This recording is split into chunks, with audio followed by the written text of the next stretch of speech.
good morning. Can I tell you first, I just have to get it out of the way. Congratulations to Charlottesville and UVA on your national championship. I have to put it in context. I'm a Blue Devil. So, I said congratulations. And so I'm here in Hokie territory. Ooh, the Wahoo territory. See what we Blue Devils do? That's how we slight people, right? In a very funny kind of way. I'm excited to be here. I'm probably more nervous than I've ever been talking before, because usually when I give these talks, I'm talking to our neighbors and our community leaders, or I'm talking to business people, and we all know in this room, business leaders never know what we're talking about. And so I have a great deal of superiority and confidence when I have those conversations. I don't so much right now. So you guys are gonna have to help me kind of muddle through these first 5 minutes until I get my sea legs, because I feel like I'm talking to my tribe. I am talking to my people. We do this stuff every day. And man, I am sure at least 90% of this room is so much smarter in this area than I am. I am just simply deeply passionate about what we do. So I am terribly nervous right now to tell you my perspective on what we do. But what I will promise you is I will be available all day today so that you can debate with me what I am saying. Can we agree to that? Because I deeply want to make sure that the call to action that I am putting forward today, that we all agree with, because I feel like it's that important. So if I am getting it wrong, I want to talk to you about it, inform me and teach me as much about what we do and where we're going as I hope I'm inspiring you to think differently about what we do. Can we agree with that expectation for the next 8 hours? If you haven't noticed, I have to have conversations, not, okay. See? So, a little bit about my own journey, and I'm not gonna do the resume call out. You guys, we got LinkedIn for that, right? But my own journey, I wanna say that the people that have inspired me the most in my journey as a data scientist, which is a good 20 plus years in at this point, goes all the way back to the precursor to the movie, but the real lives of the human computers. And I stumbled upon them because what I realized way back in college, getting all liberal arts degrees, not one computer science or data degree, I was rebelling against family members, and I didn't even take math. Left high school with calculus BC and went into Duke and was like, nope, no math for me. I can't explain the rationale of a 19-year-old, and I'm not even gonna try. If you have 19-year-old kids at home, you know you can't. But I was understanding that we were burgeoning on a new industry, and it's an industry that we're not even teaching in schools. And that bothers me, because we're still talking about the Industrial Revolution, but we haven't yet added into our textbooks the tech revolution and how that is single-handedly changing how we are constructed as a society. So I went after trying to find who were the people that were first engaging in using data to hurl us through time and space. I mean, does it get any more profound than that? And are we doing anything different today? No, we're still hurling ourselves through time and space, creating ourselves virtually, and then trying to make it make sense on the back end. So those human computers were actually my inspiration. How? Why? Where did they get the information that they got? How did they assemble it? How did they decide to be confident enough in the decision and the outcome that they had that they were willing to put a man at risk to do it? So I went after, how did we define this data between then and now? And we went from things known or assumed. That doesn't sound like a fact at all. So apparently data wasn't fact in 1960. Any more fact than the algorithm would allow it to be.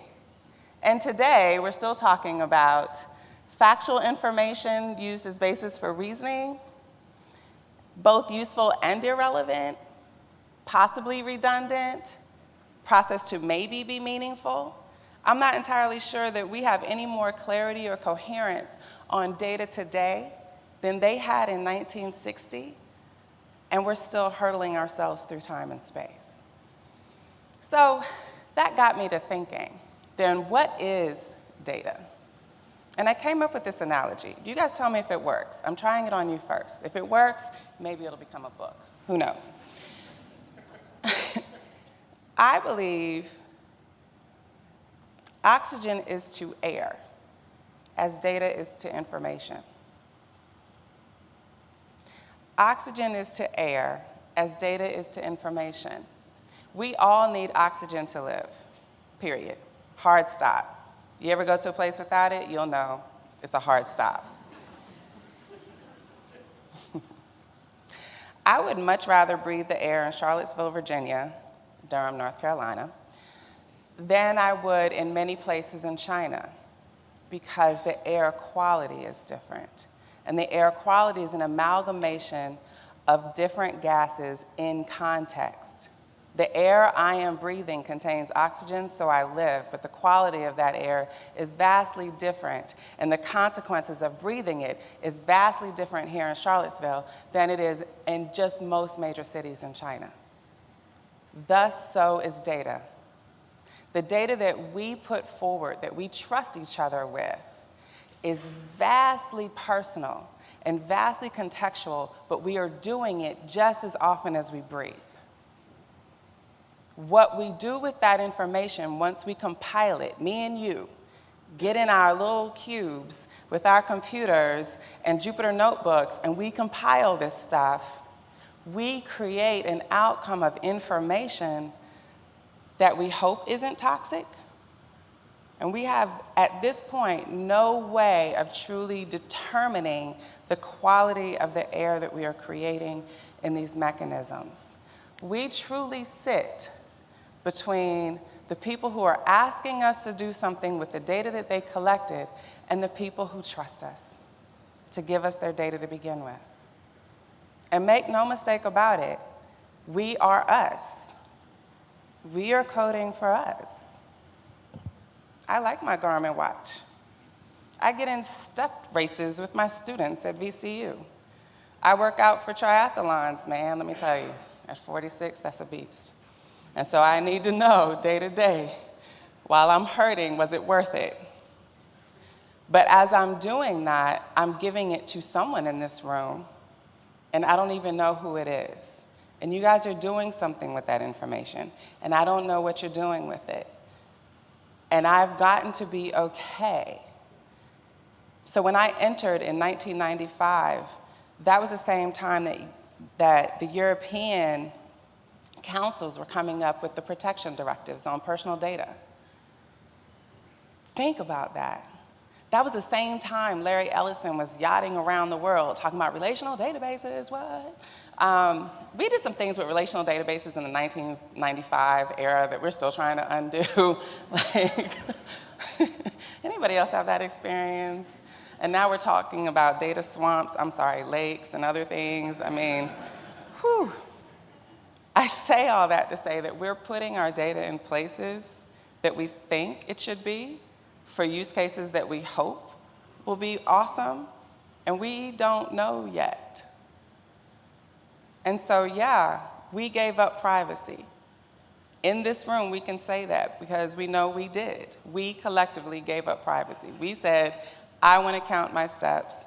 I want to be more efficient. I want it to be convenient. So I'm going to trust you to do what's right with me. How many of you think about that when you're pulling test data every day? Not many, because we get off on the tech of it all. We just like doing what we do, that we forget somebody is trusting us to be the conduit between the person who thinks they own our data and us who breathed it out. And so that's where I'm situating us today. We're going to spend the next 8 wonderful hours doing skill set sharing. But as we do, I want to put us in context for why we do what we do. One of the most egregiously profound moments of epiphany that I've had over the past maybe 10 years of doing this is that increasingly we are coding for human management versus human pursuit. Human pursuit seems fairly esoteric, but let me tell you, we've codified it into our Constitution and called it the pursuit of happiness. So we obviously mean to be a people that at least has the freedom to pursue the question of who am I? But when we start taking all of the data from everyone, we don't code for that. We actually code for the exact opposite. We code to create these hubs of activity and make sure that those hubs of activity are the most profitable and most efficient that they could possibly be. That's what our directive is every single time we get a new spec. How can we make this more efficient and more profitable? More efficient and more profitable, forgetting that there are people attached to the it. Now, how does this work? Well, I'll give you my little silly example, because all of us do this too. I probably do it more than others. I will get lost going around the corner to my own house. My sense of direction is absolutely horrible. So horrible that I go back to the first generation GPS. I was an early adopter of that, and man, at this point, me and Evelyn go way back. She tells me in the morning how long it's gonna take me to get to where I'm going because I'm always late. Hey, there's traffic. Like, hey, you gotta go. Like, we have a relationship. I get in the car. Now, she's still working on letting me know where I parked after I park our vehicle, because I will lose my car too. That technology, can y'all hurry up with me and get that more accurate? But she at least will tell me where I'm going. Metaphorically, she charts, at this point, my entire pathway in life. And I've been conditioned to allow her to do that. Because every single time I go, I wanna jump off the highway, it's gonna be faster. It's not. And on top of it not being faster, she tells me every 5 seconds in her saccharinely sweet voice, rerouting you yet again, right? So I don't want to hear that, so either I'm going to turn her off, which you don't want to do because you're still now seeking the fastest route to the meeting that you're now going to be late for, that she told you were going to be late for because you changed routes. So we've become conditioned to our machines. Now, where this becomes problematic for me is every now and then I really do prefer the more circuitous route home, because I want to see Miss Mamie on the corner. I want to see if she's got my favorite flowers, because that's what she does every day. She sells flowers on the corner.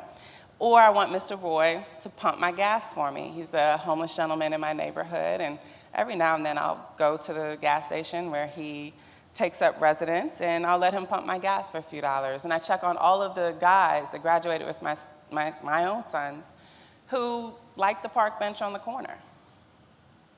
I live in a black neighborhood, decidedly, intentionally. And Evelyn hates to route me through my neighborhood to get home, because we're managing humans away from human contact or intention, and my neighborhood is unsafe. So even if it's the shortest neighborhood, we are managing humans away from that type of environment because it's unsavory, unsafe, and or, Google doesn't want you to go there. What is the ramification of that, however? What have we just managed away from? Or rather, who have we managed away from? In that moment, we have the potential to have rendered an entire group of people invisible and mute, and nobody thought about it. Or else we thought about it, and it was worth it. And so that's insidious to me. But here's a more silly example. Google Mail. I would say that most of us in here use Google Mail because, monopolies. And so, have you noticed that Gmail believes that they are so intimately your life partner that they can finish your sentences now? Has anyone noticed that? I'm like, whoa, you're gonna just tell me how to say good morning now. Well, the problem that I have with that, while it's really cute, and you can swipe through it or you can continue to type, what are they normalizing our language to be? I am exceptionally Southern, if you haven't noticed, and I am good for a y'all and an I declare. And I have not seen those show up yet in the forecasting of my dialects. And I would believe that people who know me are expecting that I declare. So if I start a sentence with, good morning, I believe, that's not me. Not to mention, I'm good for a 10-letter word. I love words and vocabularies. And so I don't even get to pursue my own vocabulary in hopes of communicating to my person what I'm trying to, because Google has normalized us to 4th grade at best. Can we talk about the dumbing down of us? Who coded that? If you're in this room, can we have a talk? So how do we avoid this?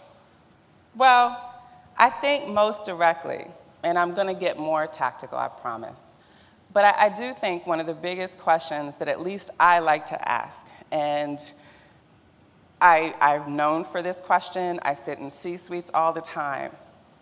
Why did you just ask me that question, and for what outcome are you going to use that answer? We, the data practitioners, very rarely get an opportunity to ask the question that we're going to solve for. We don't. But shouldn't it be our responsibility to ask, why is that question being asked? Increasingly, doesn't the context become more meaningful with the more volume of data that we're collecting? Why do you want to know the answer to that question? Why do you want to know what my speech patterns are? Why? How are you going to use that information? Are you going to take from me, I declare? I mean, that's non-Southern. Like, that's a Yankee thing to do, right? But I'm serious, like, why are we asking this question, and for what outcome? It really just boils down to those two questions, because 9 times out of 10, our business compatriot hasn't asked themselves this question, or else they reduce the answer to that question to efficiency or profitability. They hadn't really thought about the outcome of it. And since our whole life is about the outcome, shouldn't we start asking why? I do believe we can start there. More importantly, our outcomes are yielding legislations, or lack thereof. All of us in this room, and I'm just gonna go ahead and make this gross assumption because I am positive all of us were really interested in how Mark Zuckerberg was gonna show up in that Senate hearing. And within 5 minutes, the majority of us turned it off when we realized they didn't even know what the F to ask him. How do you have a group of legislators who are asking about the ramifications of a system where a vast majority of our adults are participating, how they're interacting with the data that's going to be collected, and you don't know what to ask? And then it dawned on me, they don't know what to ask because they never did our jobs. They didn't do our jobs.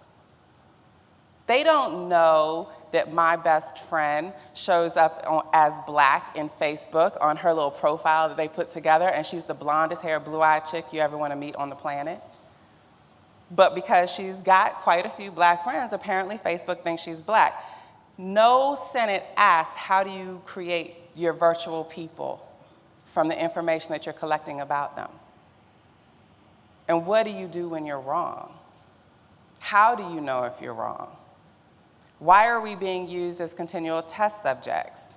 Do the people know that they're being used as continual test subjects? Like, those questions never came up. Why? Because they don't know what we do. So while we're not necessarily In the heyday of our career thinking about legislation, we probably should for the following reason. Anyone who's read Kathy McNeil's book knows that weapons of math destruction are probably more pervasive than not, and they are increasingly going to the courts. Who sits on the stand? Is it the person who asked the question? Is it the person who spec'd for the question? Is it the person who culled the data for the question?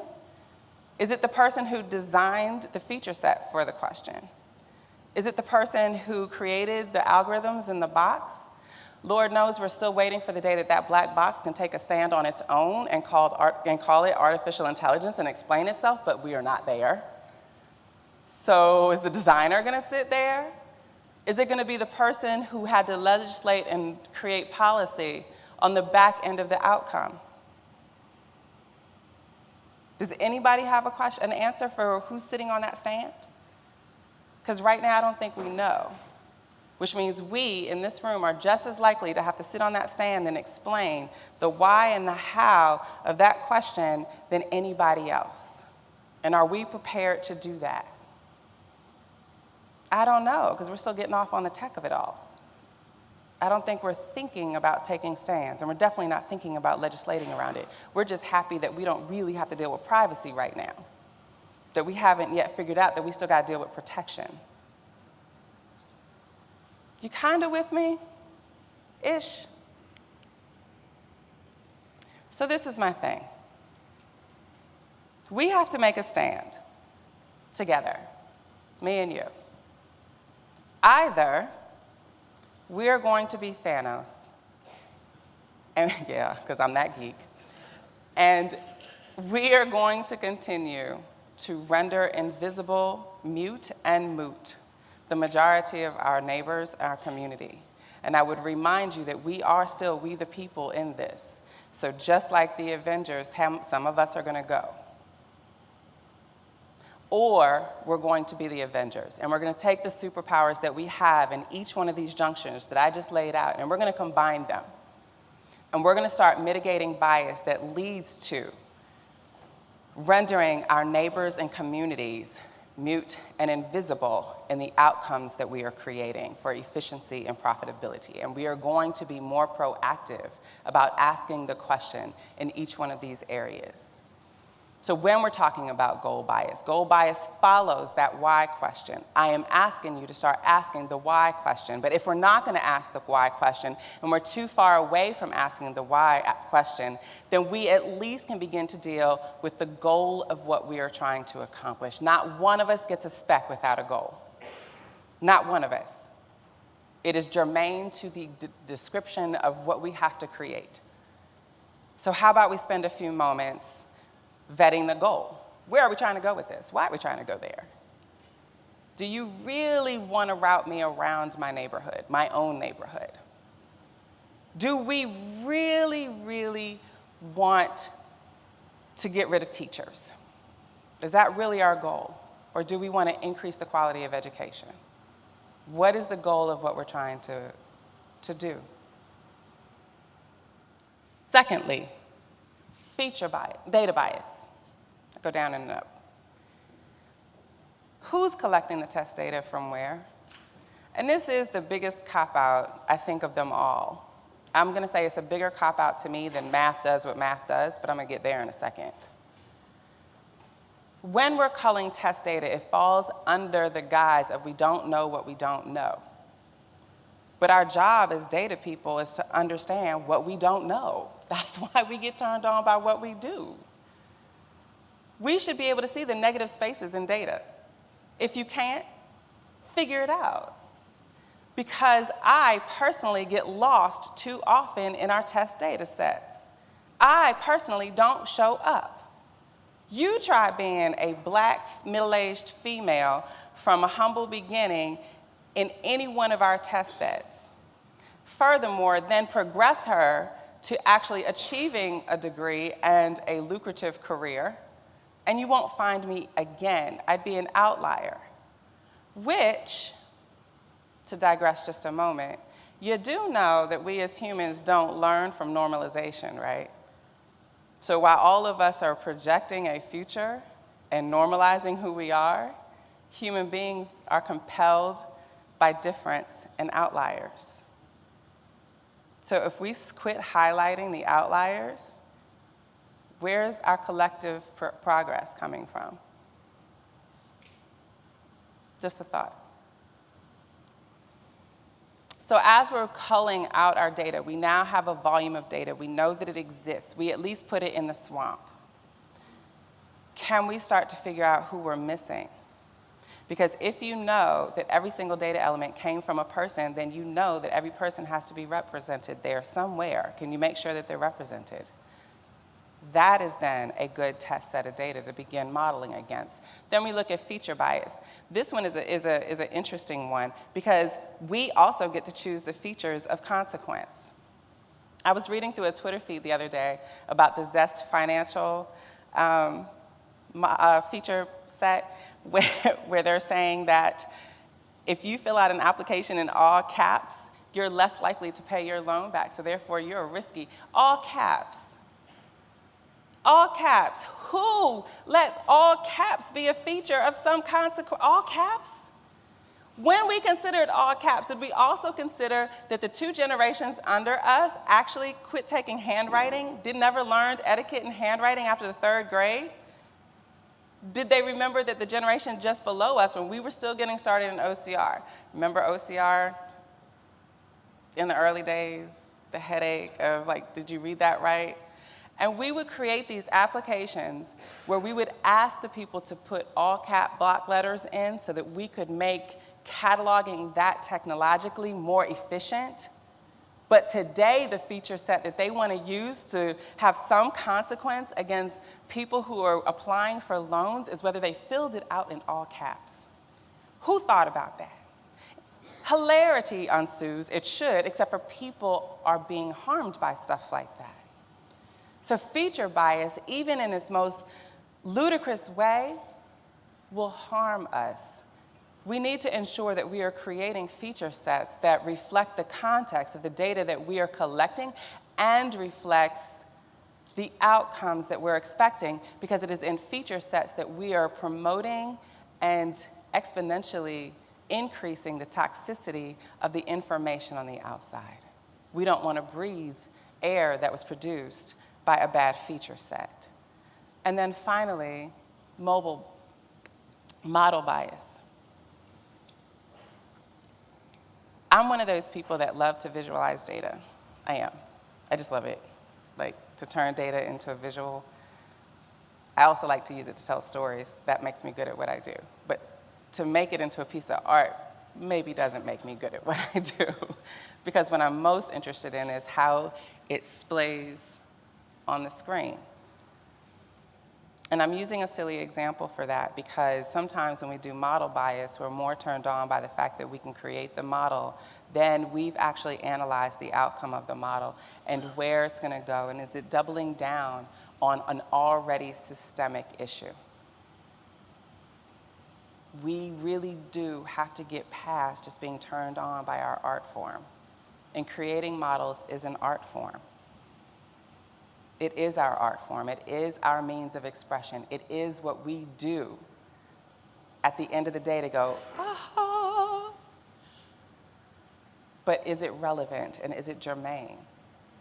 And when it gets better and that model gives us the doubled down results, is it really the results that they're going to want to see? And I go from there to outcome. Out of those models comes our outcomes.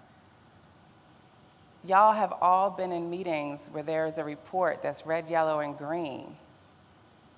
And the people who are actually legislating or putting policies around that report don't really know the difference between the yellow and the number. You set the range on that. When we turn over those outcomes, they're expecting that we knew what we were doing and that we can explain it. And so in model bias, I'm really just asking us, can we stop for a second and actually project out the consequences of what the model is doing and validate that it's going to have the outcome that we, the people, are expecting it to have? And so I'm ending my time, and I am super excited that you guys are spent these 30 minutes with me to get go. And I'm gonna give you the call to action one more time. As we go through the rest of our day sharing our skill sets, can we decide whether we're lining up on Team Thanos and we're okay with rendering us invisible, moot and mute? Or can we agree to be the Avengers together and decide that we are going to use our powers to ensure that the future that we are creating tomorrow, and we are the future creators, that we are doing it with us, we the people, in mind? And with that, I want to hope that you guys have an amazing TomTom machine learning day, week, and again, come debate me, because I have conversations, not lectures. So I look forward to seeing you through the day. Yes?